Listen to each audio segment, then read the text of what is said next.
I mentioned last week that every element of the liturgy, every psalm or hymn that we sing, every Bible passage that's read, every sermon, every benediction, everything should tend in our hearts toward worship. It is the first application for every Christian. That's our first business. And in fact, it seems that that's going to be the chief business for us in heaven.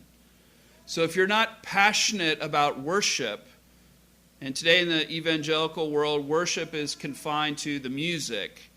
That's not what this is. This is ascribing worth to our God. We just prayed through it in the commandments. Christians are worshiping people. We have gathered here not to hear a little pep talk. We've gathered here not to feel good about ourselves. We have gathered here to worship the one true God. That's why we're here. That's why we exist. So the first way that we follow Christ is by worship, by worshiping Him. Second, we follow Christ in sanctification and pursuing Christ-likeness.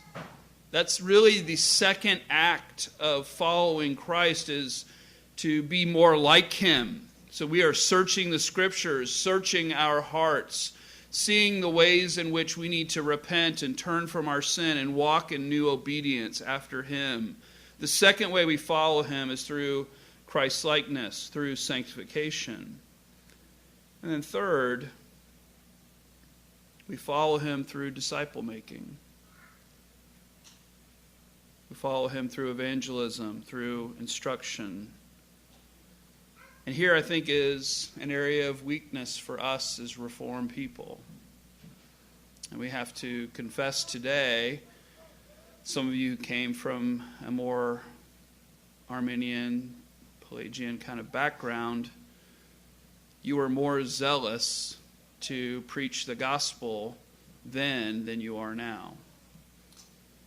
And that is a horrible application of Reformed theology.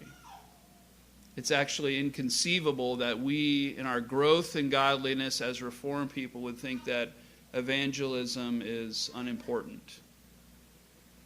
If we're followers of Christ, we would have inevitably a burning desire to make Christ known.